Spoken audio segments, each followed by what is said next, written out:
Res imamo odlično oddajo. Ne verjamete, še zdaj ne. Poglejte, kdo je bo nocoj gledal, poglejte.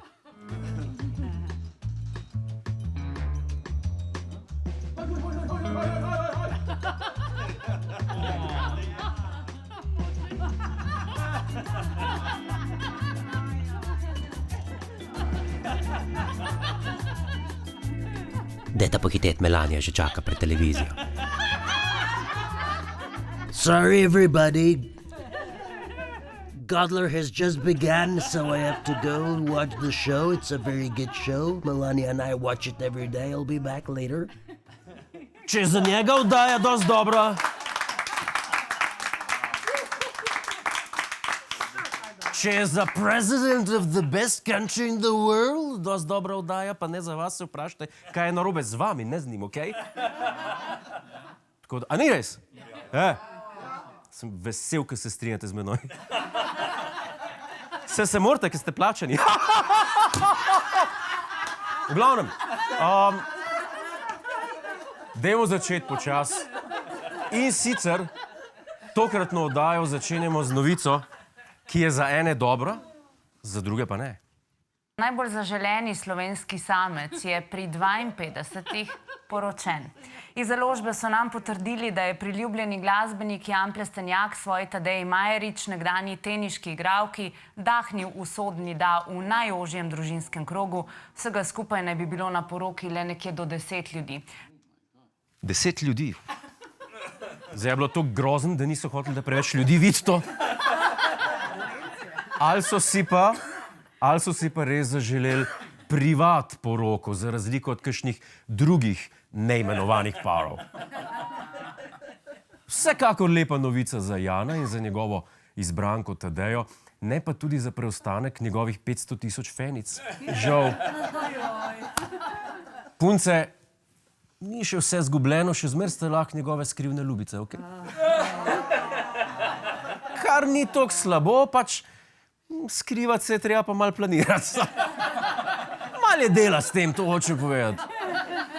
Kdo bi si mislil, da bo tale nekoč mladenič, ki je pel Naj stvari so tri, našo trajno ljubezen, a?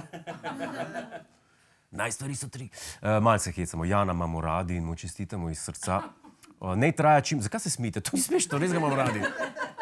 To je car. Naj traja čim dlje in naj bo čim več ljubic. Upamo, da njegova soproga ne gleda tega dne. Drugače pa podelili so Nobelove nagrade, dokončno. Ste kaj spremljali? Ste zadovoljni z nagrajenci? Z fizike? Z kemije? Ni približnice vam ne sanja. Nimate pojma! Kaj pa vsaj z Nobelovo nagrado za mir? Tudi tega ne veste. Kaj vi sploh veste, ljudje? A veste, kdo sem jaz? Tudi to ne. Marš! Prejela jo bo venezuelska opozicijska političarka Maria Corina Machado. Odbor je priznanje podelil za njeno neomajno prizadevanje za demokratične pravice venezuelskega ljudstva ter za pogumen boj za miren in pravičen prehod iz diktature v demokracijo. Kdo bi si mislil, da je ni dobil naš premier? A? Za vse podvige in mirovne napore na zemlji in v vesolju. Ali pa Martin Strel. Čeprav on sem ziher, da jo že ima. 2 najmanj. Eno za mir, pa eno z biologije, ki je biološki čudež. Njega cvejček pogajna. No, marsikdo je pričakoval, da bo nagrado dobil predsednik najboljše države na svetu, Donaldo Trumpo. Se pa je na nagrado odzval tudi on. Actually got the Nobel Prize, called me and said, I'm accepting this in honor of you because you really deserved it. That, a very nice thing to do. I didn't say then give it to me though. I think she might have. She was very nice. And I've been helping her along the way. They need a lot of help in Venezuela. It's a basic disaster. Če si najboljši, si najboljši. Vred spravil Ameriko, končal vojno v Gazi, pa še plesati zna, kot ta glavni. Lepo vas prosim. Na mirovnem vrhu v Šarm el Šejku je vse po šolu ta teden. To ste videli.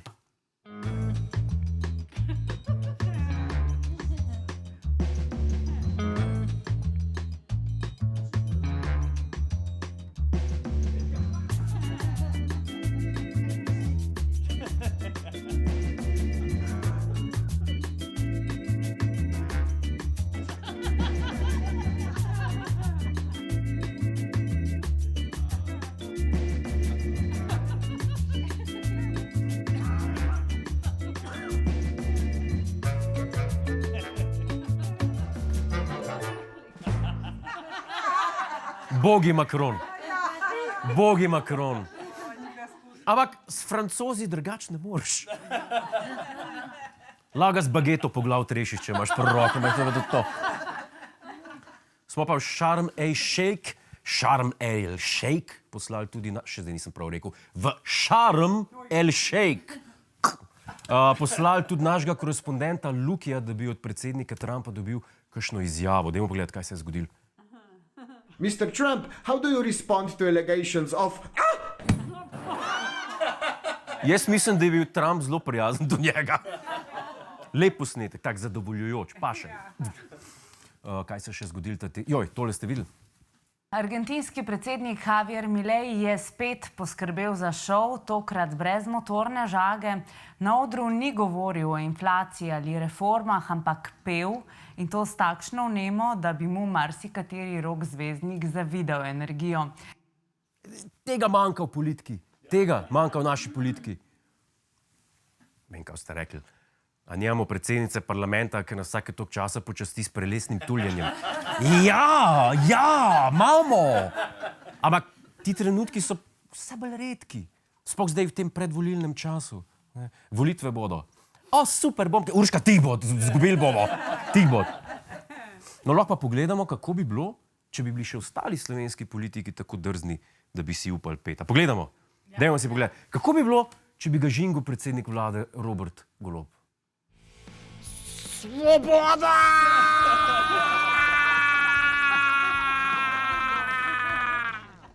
Ni slabo, lep glasovni razpon. Jaz mu dam 8 točk, 8 points od 10. Kaj pa predsednica države?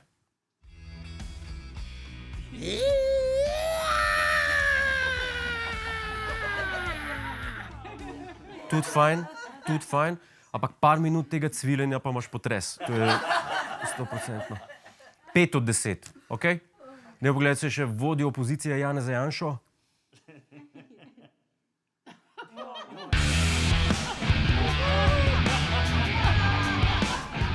To je to, 10 od 10 točk. Tega pa s prsti še jaz ne zmorem. Zavidljivo. Koga bi še? Prebiliča? Ta je zdaj hot. Mislim, ni hot kot človek, no, mislim kot politik. Hej, život u kolovodi gde se narod veseli. To pa meni zgleda srbijansk. Gospod Prebilič je ta teden ustanovil novo stranko v Kočevju, ste videli? Pravkar se rojeva nova politična stranka Prerod. V domačem Kočevju jo ustanavlja evropski poslanec Vladimir Prebilič. Boljš prerod kot abortus je spravil. Sem že mislil, da je to stranka od My Voice, My Choice. Človek nikoli ne ve. Kaj pa obljublja? Večkrat ste poudarili, da ne gradite stranke oziroma ne ustanavljate stranke za leve ali desne, ampak za normalne. Kaj naj bi to pomenilo? Torej, ko mislimo, ko smo uporabili besedo normalne, smo govorili o zmernosti. Ok, se pravi, bo pel sam na privat, ne na državnih proslavah, kot Urška. Super. In kaj je njegova naloga točno? Danes je naloga vseh nas, ki smo v politiki, da ljudi povabimo na volitve, da jih prepričamo, da nam namenijo podporo, potem pa seveda začnemo zares. Če se jaz ne motim, je sedanji premier točno to obljubil na prejšnjih volitvah. Takoj, ko je bila zabava, ko je bila žurka po koncu volitev, je rekel, danes se še veselimo, ma jutri začnemo delati zares. In pri tem je ostal do danes. A ni? Da ne bo tle enako, če zmaga, pojdimo še na hitro v Vatikan. Kaj dogaja v Vatikanu? Neznan moški, menda turist, je pristopil do spovednega oltarja, slekel hlače in po njem začel urinirati. Verniki pa so lahko njegovo početje le zgroženo opazovali. Vatikanski varnostniki so moškega sicer nemudoma opazili, a oltar je bil v tem času že oskrunjen. O dejanju je bil obveščen tudi papež Leon XIV, ki je bil po poročanju medijev zgrožen. Pismo eni se pa res na tradicijo puščijajo. Čeprav je spravim boljš na oltar pred očmi vseh, kot pa blagoslovljeno vodo pa zveš šele naknadno.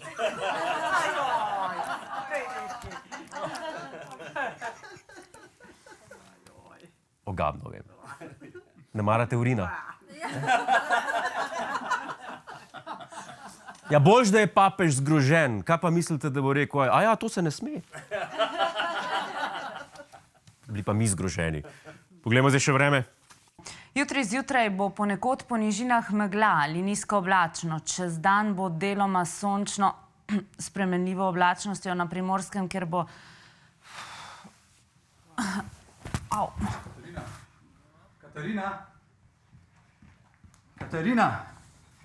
Katarina! Dober dan, Alja pri telefonu, iz Planet TV-ja kličem. Voditeljica se nam je zgrudila, neodzivna je. Šli smo po defibrilator. Pa lih, kar je nazaj prišla, zdaj smo pa brez njih ostali, ali kaj? Evo. Hvala obema. Ja, ta dogodek je bil simuliran z namenom, da reši resnično življenje. Okej, še dobro. Še dobro, ker prmej duš, da sem hotel v newsit, pa pomagati umetno dihanje dati. Presežem, da znam, tudi brez jezika. Resno! Hej, preden greš, klikni tukaj in se naroči na naš YouTube kanal, imamo pa tudi TikTok, Instagram in Facebook, tako da le urno.